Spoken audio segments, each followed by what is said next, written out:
மதுரை மாவட்டம் நாகமலை புதுக்கோட்டை பகுதியில் உள்ள எஸ் வெள்ளைச்சாமி நாடார் கல்லூரியில் நடைபெற்று வரும் 72வது நாடார் மகாஜன சங்க மாநாட்டில் அதிமுக பொதுச் செயலாளர் எடப்பாடி பழனிசாமி சிறப்புரையாற்றி வருகிறார். அதனை பார்ப்போம். கருத்தரங்கை இந்த மாநாட்டின் மூலமாக வெளிப்படுத்துகின்ற ஒரு சூழ்நிலையை இந்த மாநாடு செய்து கொண்டிருக்கின்றது. ஒட்டுமொத்த நாடார் மக்கள் அத்தனை பேருமே மதுரையை நோக்கி பார்த்து கொண்டிருக்கின்றார்கள். இன்றைய தினம் 1910ஆம் ஆண்டு பிப்ரவரி மாதம் உரையாடலில் மரியாதைக்குரிய ரத்னசாமி நாடார் அவர்கள் தலைமையில் நாடார் மகாஜன சங்கம் ஆரம்பிக்கப்பட்டதாக குறிப்பு கொடுத்திருக்கின்றார்கள். தமிழகம் முழுவதும் உள்ள 450 நாடார் சமுதாய தலைவர்கள் ஒன்று கூடி ஆரம்பிக்கப்பட்ட இந்த நாடார் மகாஜன சங்கம் 113 ஆண்டுகளை கடந்து சமுதாயத்திற்கு சிறப்பான பணிகளை இன்றைக்கு செய்து கொண்டிருக்கின்றது. 113 ஆண்டுகள் இந்த நாடார் சமுதாய மக்களுக்காக இந்த நாடார் மகாஜன சங்கம் தன்னுடைய பணியை வேகமாக துரிதமாக அவருடைய வாழ்விற்கு ஏற்றத்திற்கு இன்றைக்கு அடித்தளமாக விளங்கி கொண்டிருக்கின்றது. இன்றைக்கு நாடார்கள் என்று சொல்லுகின்ற பொழுது உழைப்புக்கு பெயர் பெற்றவர்கள், உழைத்து ஏற்றம் பெறக்கூடிய என்று சொன்னால் அவர்களை பார்த்தால் நாம் புரிந்து கொள்ளலாம். ஒரு சிறு கடை வைப்பார்கள், அவருடைய திறமை உழைப்பு ரெண்டும் ஒன்றாக இணைந்து ஒரு பெரிய நிறுவனத்திற்கு சொந்தக்காரராக பல பேர் இருந்து கொண்டிருக்கின்றார்கள். நான் பழகி கொண்டிருக்கின்றேன். அந்த அளவுக்கு உழைப்பு மீது நம்பிக்கை கொண்டவர்கள், பழகுவதற்கு இனிமையானவர்கள். அதே போல் இன்றைக்கு சிப்காட் போன்ற தொழிற்பேட்டைகள் அரசால் அமைப்பதற்கு முன்னுதாரணமாக திகழ்ந்தது நாடார் இனத்தவர்கள். பண்டை காலத்தில் வியாபாரம் செய்ய செல்லும் இடங்களில் தங்களது மாட்டு வண்டிகள் இளைப்பாறவும் அங்கிருந்து வணிகர்கள் செல்வதற்கு வண்டிப்பேட்டைகள் அமைத்தார்கள் என்று வரலாறு கூறுகிறது. அந்த வண்டிப்பேட்டை தான் பின்னாளில் தொழிற்பேட்டையாக உருமாறியது. அவை இன்றைக்கு தொழிற்பேட்டை வருவதற்கு அடித்தளம் வழங்கியது இந்த நாடார் சமுதாய மக்கள் தான். அதே போல் நாடார் இன மக்கள் உழைப்புக்கு மட்டுமல்ல ஒற்றுமைக்கும் எடுத்து காட்டுவார்கள். தங்களது வருமானத்தில் ஒரு பகுதியை மாதம் மாதம் ஒதுக்கி அவற்றை நாடார் மகமை சங்கங்கள் என்ற பெயரில் கல்விக்காகவும் இறைப்பணிக்காகவும் சமூக பணிகளுக்கும் செலவிடும் பழக்கம் கொண்டவர்கள். தமிழகத்தில் அனைத்து நகர்களிலும் நாடார் இனத்தின் பெருமையை சொல்லும் மகமை சங்கங்கள் என்றும் உறவின் முறை சார்பாக நடத்தப்படும் பள்ளிகள், திருமண மண்டபங்கள் ஆகியவை இன்றைக்கு தமிழகத்தில் ஏராளமாக இருக்கின்றன. இப்படிப்பட்ட நற்பணிகளை ஈடுபடுவது இந்த சமுதாய மக்கள் தான். தமிழகத்தின் கல்வி வளர்ச்சிக்காக கல்வி நிலையங்கள் ஆரம்பிக்கப்பட்டன. அதில் ஒன்று இன்று நாம் கூடியிருக்கும் கர்ம வீரர் காமராஜர் அவரது பொற்கரங்களால் திறந்து வைக்கப்பட்ட இந்த கல்லூரி வெள்ளைச்சாமி நாடார் கல்லூரி என்பதை அறிந்து பெருமைப்படுகிறேன். இன்று தமிழகத்தின் தலைநகரம் சென்னையில் வியாபார தலமாக விளங்க மிக முக்கியமான பகுதி பாண்டி பஜார். இது நாடார் குல பிரமுகரான WP சவுந்தரபாண்டி நாடார் அவர்களது பெயரை தாங்கியது. இவர்தான் நாடார்களின் எழுச்சிக்கு மிகவும் உத்வேகம் அளித்தவர் என்று சொன்னால் அது வரலாறு. தென் மாவட்ட மக்களின் வாழ்வாதாரத்திற்கு உறுதுணையாக இருப்பது முல்லை பெரியார் அணை. அந்த முல்லை பெரியார் அணை தமிழருக்கு சொந்தமானது என்று அன்றே பாராளுமன்றத்தில் குரல் கொடுத்தவர் குமரி தந்தை என்று அழைக்கப்படும் மார்ஷல் நேசமணி அவர்கள். அவரும் இந்த நாடார் சமுதாயத்தை சேர்ந்தவர்கள். நாடார் என்பது உலகில் அனைவரும் நினைவிற்கு வருவர் பெருந்தலைவர் காமராஜர். நாடார் என்று சொன்னாலே பெருந்தலைவர் காமராஜர் தான் நினைவுக்கு வரும். ஏழை எளியவர்கள் வாழ்வில் ஏற்றம் பெற வேண்டும் என்பதற்காக வாழ்நாள் எல்லாம் உழைத்தார். எனவே அவரை ஏழை பங்காளன் என்றும் கர்ம வீரர் என்றும் தமிழக மக்கள் அன்போடு அழைக்கப்படுகிறார். மற்ற எல்லோரையும் விட காமராஜர்களை பற்றி பேசுவதற்கு அனைத்து இந்திய அண்ணா திராவிட முன்னேற்றத்துக்கு அதிக உரிமை உண்டு என்பதையும் இந்த நேரத்தில் தெரிவிக்க விரும்புகின்றேன். பெருந்தலைவர் என்றால் அது காமராஜரை மட்டும்தான் குறிக்கும். ஆனால் அவரை இழிவுபடுத்த வேண்டும் என்ற சிறுமதியுடன் அன்றைய அரசாங்கம், இது பொதுவாக இருக்கின்ற காரணத்திலே பெயரை குறிப்பிட விரும்பவில்லை, அன்றைக்கு அரசாங்கம் என்ன அரசாங்கம் என்று உங்களுக்கு தெரியும். ஒன்றிய குழு தலைவர் எல்லாம் பெருந்தலைவர் என்று அழைக்க உத்தரவை பிறப்பித்தார்கள். ஆகவே இது புரட்சி தலைவி அம்மா அவர்கள் அப்பொழுதே சொன்னார்கள், நம்முடைய ஆட்சிக்கு வந்த பிறகு இதை மாற்ற வேண்டும் என்று. இதை மாற்றி புரட்சி தலைவி அம்மா அவர்கள் ஆட்சி பீடத்தில் வந்தவுடனே பெருந்தலைவர் என்று சொன்னால் மறைந்த ஐயா காமராஜருக்கு தான் அந்த உரிமை உண்டு. ஆதலால் ஊராட்சி ஒன்றிய பெருந்தலைவர் என்பதை மாற்றி ஊராட்சி ஒன்றிய குழு தலைவர் என்று பெயரை சூட்டினார். பெருந்தலைவர் என்று சொன்னால் அது காமராஜரை மட்டும்தான் குறிக்கும். ஆகவே அப்படி அனைத்து இந்திய அண்ணா திராவிட முன்னேற்ற கழகத்தினுடைய ஒப்பற்ற தலைவி புரட்சி தலைவி அம்மா பெருந்தலைவர் காமராஜர் மீது மிகுந்த மரியாதை கொண்டவர். அதேபோல தங்களை சார்ந்தவர்கள் எவரேனும் வியாபாரத்தில் நஷ்டம் அடைந்த நேரங்களில் அவளை கைவிட்டு விடாமல் சமுதாய பெருமக்கள் நிதி அனுப்போடு நஷ்டமடைந்தவர்கள் மீண்டும் தொழில் துவங்க பழைய நிலையை அடைய உதவி செய்து தான் அவருடைய நல்ல மனப்பான்மை இந்த மக்களுடைய உள்ளத்திலே குடிகொண்டிருக்கின்றது. சாமானிய மக்களும் தமிழை எளிமையாக கற்க வேண்டும் என்பதற்காக தினத்தந்தி நாளிதழை ஆரம்பித்த தமிழர் தந்தை ஆதித்யநாத் அவர்களது மறைவிற்கு சென்னை எக்மோரில் அவரது நினைவை போற்றும் வகையில் பொன்மனச்செம்மல் புரட்சித் தலைவர் எம்ஜிஆர் அவர்கள் அன்னாருக்கு முழு உருவச் சிலையை திறந்து வைத்தார்கள். சாலை பணிகளுக்காக அகற்றப்பட்டிருந்த அந்த சிலையை மீண்டும் புதுப்பித்து அழகுபடுத்தியது அம்மாவுடைய அரசு என்பதையும் நேரத்தில் நினைவுபடுத்த கடமை. நாடாளுக்குள் முக்கிய தொழில் வியாபாரம்.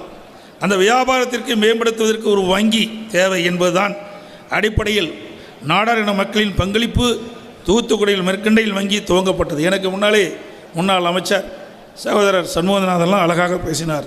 இது பொதுவாக நாடார் வங்கி என்றும் அழைப்பார்கள். அத்தகைய பெருமைக்குரிய மெர்கண்டைல் வங்கியை கபளீகரம் செய்ய சில இயக்கங்கள் முற்பட்டது.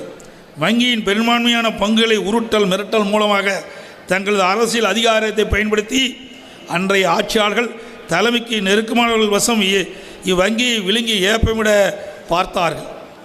அச்சமயத்தில் நாடார் பெருமக்கள் வெகுண்டெழுந்து சென்னையில் ஒரு ரிசர்வ் வங்கி முன்பாக மாபெரும் கண்டன ஆர்ப்பாட்டத்தை நடத்திய போது காவல்துறை ஏவி கடுமையாக தாக்கலை நடத்தியது அன்றைய அரசாங்கம். தங்களது உழைப்பால் உருவாக்கிய மெர்கண்டைல் வங்கி மீட்பதற்கு இதயம் புரட்சித் தலைவி அம்மா அவர்களை மாலை முரசு அதிபரும் மெர்கண்டைல் வங்கி மீட்பு குழு தலைவருமான திரு ராமச்சந்திர ஆதித்யநாத் தலைமையில் சந்தித்து அவ்வங்கியை மீட்டெடுக்க வேண்டுகோள் வைத்தார்கள்.